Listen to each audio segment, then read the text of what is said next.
Hello, good morning students. Welcome BBSM 5 boys and girls. Namaste, Shri Shivsha College of Commerce, Management, Computer Education, managed by Jain Citizen Education, Vadva. Business environment આપણો subject છે આજનો. એમાંથી આપણે last લેક્ચરમાં complete કર્યું છે economic and non economic environment. Economic એન્વાયરમેન્ટમાં આપણે જોઈએ national income, per capita income, disposable income, capacity of saving, price rise or inflation. 6. Loan for consumption motive. 7. Distribution of national income.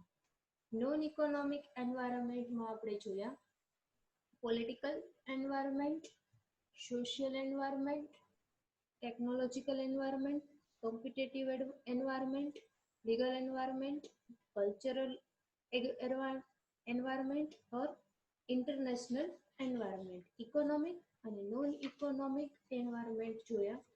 એના પછી આપણે જોવાનું છે હવે nature and importance of business environment.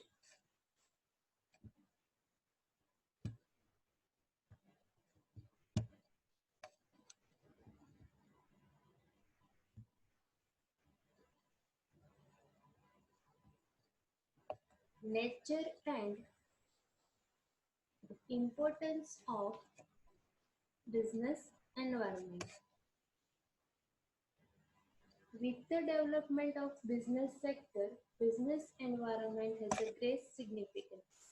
Many economic policies are determined on the basis of economic environment. જ્યારે તમે policy બનાવો છો બિઝનેસની અથવા ફર્મ માટે ત્યારે તમારે ઘણા બધા ઇકોનોમિક્સ છે ઇકોનોમિક એન્વાયરમેન્ટ છે કે જે એને અસર કરતા હોય છે, અફેક્ટ કરતા હોય છે, કે જેને હિસાબે તમારો બિઝનેસ સ્મૂથલી રન થઈ શકતો નથી. Many economic policy are determined. ઘણી બધી ઇકોનોમીની પોલિસી હોય છે એ તમારે ધ્યાનમાં લેવાની હોય છે જ્યારે તમે બિઝનેસ સ્ટાર્ટ કરો છો ત્યારે, ડિસિઝન મેકિંગ કરો છો ત્યારે. It includes infrastructure facility and structural changes. એમાં શું આવે છે કે ઇન્ફ્રાસ્ટ્રક્ચર ફેસિલિટી, તમે ફેક્ટરીને કેવી ઇન્ફ્રાસ્ટ્રક્ચર ફેસિલિટી પ્રોવાઈડ કરો છો. ઇન્ફ્રાસ્ટ્રક્ચર ફેસિલિટીમાં આવે છે road, transportation, banking, communication, water, ventilation. આ બધી શું છે કે જે ઇન્ફ્રાસ્ટ્રક્ચર ફેસિલિટી છે કે સારા પ્રમાણમાં એમ્પ્લોઈઝને મળવી જોઈએ. And structural changes. It provides dynamism and rapid innovation to the business sector. કે જેને કારણે શું થાય છે, રેપિડ ઇનોવેશન જોવા મળે છે. નવું તમે બિઝનેસ સેક્ટરમાં ઇન્ક્લુડ કરી શકો છો, ડાયનામિઝમ લાવી શકો છો. ડાયનામિઝમ એટલે તમે એને વ્યવસ્થિત રંગરૂપ બિઝનેસને આપી શકો છો. It establishes the role of government into changing situation of business. Role of ગવર્મેન્ટનો રોલ ઘણો મોટો હોય છે જ્યારે બિઝનેસ એન્વાયરમેન્ટ માટે તમે વાત કરો છો ત્યારે, કેમ કે બિઝનેસ એન્વાયરમેન્ટને ગવર્મેન્ટના રૂલ્સ રેગ્યુલેશન્સ એને ફોલો કરવાના હોય છે. જ્યારથી એસ્ટાબ્લિશ કરે છે ત્યારથી એને ગવર્મેન્ટના રૂલ્સ અને રેગ્યુલેશન્સને ધ્યાનમાં લેવાના હોય છે. ચેન્જિંગ સિચ્યુએશન પ્રમાણે એને પોતાનો બિઝનેસ પણ ચેન્જ કરવાનો હોય છે. Let us have a detail look on this. એના માટેની ડિટેલ આપણે જોઈએ. ફર્સ્ટ પોઈન્ટ આપ્યો છે, the nature and form of business enterprise is determined by business environment. First point છે કે કેવો નેચર છે બિઝનેસ ફર્મનો અથવા એન્ટરપ્રાઇઝનો, એના ઉપરથી તમારે બિઝનેસ એન્વાયરમેન્ટ જોવાનું હોય છે કે કયા ટાઈપનો તમે બિઝનેસ કરો છો, કઈ પ્રોડક્ટ તમે બનાવો છો. બિઝનેસ છે તો તમારે ફર્મની સાઇઝ કેટલી છે, સ્મોલ સાઇઝ બિઝનેસ છે, લોંગ છે કે મીડિયમ સ્કેલ છે, તમારું યુનિટ કેટલું છે, એના ઉપરથી એનું નેચર કેવો છે, કઈ ટાઈપની તમે પ્રોડક્ટ બનાવો છો. એમાં અંદર ડિટેલમાં જઈએ તો business environment has a great effect on the nature and form of business enterprise. Business enterprise ઉપર એનો ઘણો એવો અફેક્ટ પડે છે કે કયા ટાઈપનો તમારો બિઝનેસ છે, એનો નેચર કયા ટાઈપનો છે. પ્લાસ્ટિકનું ઉત્પાદન કરે છે, કોઈ જીવન જરૂરી વસ્તુનું ઉત્પાદન કરે છે, કયા ટાઈપનો તમારો બિઝનેસ છે. It creates many chance four business. The form of business enterprise is determined on the basis of available chance for business. The size of market determine the form of business enterprise. કયા ટાઈપનું તમારું બિઝનેસનું size છે એના ઉપરથી તમારે માર્કેટનું analysis કરવાનું હોય છે કે એના ઉપરથી તમને બિઝનેસ એન્વાયરમેન્ટની ઇન્ફોર્મેશન મળે છે. The firm should be smaller or bigger. Firm કેવું હોય છે કાં સ્મોલર હોય છે અથવા bigger હોય છે. Secondly, the chance for financial mean also play a very remarkable role. શું કે છે, ફાઇનાન્શિયલ રોલ પણ ઇમ્પોર્ટન્ટ છે. તમારી પાસે બધી ફેસિલિટી છે પણ પૂરતા પ્રમાણમાં કેપિટલ નથી. જો કેપિટલ એટલે મૂડી, પૂરતા પ્રમાણમાં કેપિટલ નથી ત્યારે તમારો બિઝનેસ સ્મૂથલી રન થઈ શકતો નથી. એટલે ફાઇનાન્શિયલ છે કે જે ઇમ્પોર્ટન્ટ છે, કે જે ઇમ્પોર્ટન્ટ રોલ પ્લે કરે છે. The business should have sole proprietorship or partnership on the basis of joint capital company. તમારો બિઝનેસ કયો છે, પબ્લિક ફર્મ છે, પ્રાઇવેટ ફર્મ છે, પાર્ટનરશિપ ફર્મ છે કે જોઈન્ટ વેન્ચર છે, અથવા તો સોલ પ્રોપ્રાઇટર મીન્સ કે એક જ વ્યક્તિ દ્વારા પૂરેપૂરા બિઝનેસનું મેનેજમેન્ટ થતું હોય છે. પાર્ટનરશિપ ફર્મમાં પબ્લિક કંપનીમાં કેટલા હોય છે, વધુમાં વધુ પ્રાઇવેટ કંપનીમાં વધુમાં વધુ 2 અને પબ્લિક કંપનીમાં કોઈ પણ એના માટે રૂલ્સ છે નહીં. આમ જોઈએ તો અત્યારે ગવર્મેન્ટના રૂલ મુજબ જોઈએ તો અત્યારે મિનિમમ 7, મેક્સિમમ માટે કોઈ લિમિટ્સ છે નહીં. કયા ટાઈપનો તમારો બિઝનેસ છે, સોલ પ્રોપ્રાઇટર છે, પાર્ટનરશિપ ફર્મ છે કે જોઈન્ટ સ્ટોક કંપની છે, એના ઉપરથી તમે બિઝનેસનું નેચર જાણી શકો છો. કેટલા ફાઇનાન્સની તમારે જરૂર છે, આ બધા કેવા પરિબળ છે જે બિઝનેસ ઉપર અસર કરે છે, બિઝનેસ એન્વાયરમેન્ટ ઉપર અસર કરે છે. Everything depends on business environment.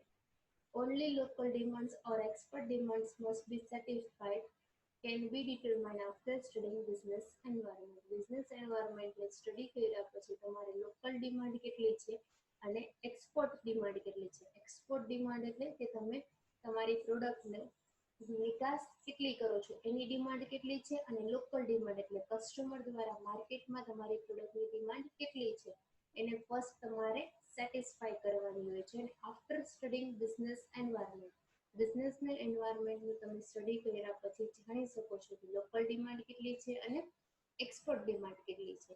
Decisions are to be taken on the basis of availability of raw material, energy, skilled labor, distributions and sales, etc.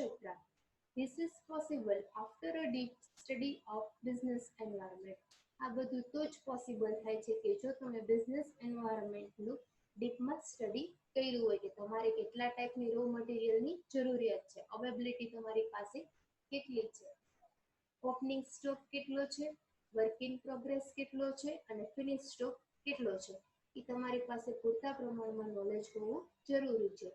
Skilled labour કેટલા છે, તમે કોઈ પણ પ્રોડક્ટ્સ રેડી છે તેનું ડિસ્ટ્રીબ્યુશન કેવી રીતે કરો છો, સેલિંગ કેવી રીતે કરો છો, આ બધા શું છે in etcetera is possible if after deep the study of business environment. Business એન્વાયરમેન્ટનું તમે ડીપમાં સ્ટડી કરો છો તો તમે જાણી શકો છો. આ ફર્સ્ટ પોઈન્ટ હતો. નેક્સ્ટ સેકન્ડ પોઈન્ટ તરફ આપણે આગળ જઈએ. Create changes in structure of economy. There are many factors which affect business environment. ઘણા બધા એવા ફેક્ટર્સ છે કે જે બિઝનેસ એન્વાયરમેન્ટને અસર કરે છે. આપણે જાણીએ છીએ કે ગવર્મેન્ટના પોલિટિકલ ચેન્જીસ છે, ટેકનોલોજીકલ ચેન્જીસ છે, લીગલ ચેન્જીસ છે, આ બધા શું છે કે જે બિઝનેસ એન્વાયરમેન્ટને ઘણા મોટા પાયે અફેક્ટ કરે છે. They are social and political changes. તે કેવા હોય છે, સામાજિક અને રાજકીય ચેન્જીસ જોવા મળે છે. Due to this, business environment change its structure in economy. કે જેને કારણે બિઝનેસ એન્વાયરમેન્ટ છે કે એને પોતાનું સ્ટ્રક્ચર ઇકોનોમીમાં બદલાવાનું હોય છે. For example, in 1951, in Indian economy, GDP share in agriculture, industries and service sector were 55.4, 16% and 28.5% respectively. 1950-51માં શું છે કે ઇન્ડિયન ઇકોનોમી છે કે એમાં જીડીપી શેરમાં એગ્રીકલ્ચરમાં એને 55.4% હિસ્સો હતો, ઇન્ડસ્ટ્રી સેક્ટરમાં 16% હિસ્સો હતો 16, અને સર્વિસ સેક્ટરમાં જીડીપીનો હિસ્સો હતો 28.5. ઇન 2007-8, 2007-8માં they were 21.9, 24.3 અને 53.8 થઈ જાય છે. 1950-51ની કમ્પેરમાં એને યર આપ્યું છે 2007-8.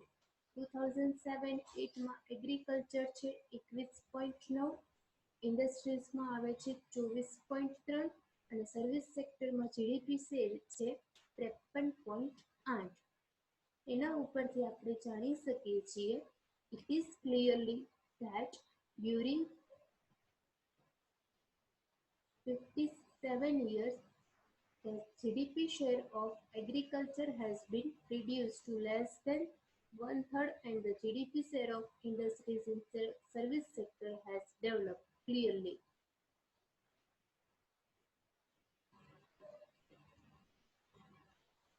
શું કે છે એના ઉપરથી તમે જાણી શકો છો કે 57 વર્ષ પછી જીડીપી શેર છે કે જે એગ્રીકલ્ચરમાં ઘણો બધો રિડ્યુસ થયો છે, 1/3 કરતાં પણ વધારે. Share of industries and service sector has develop clearly.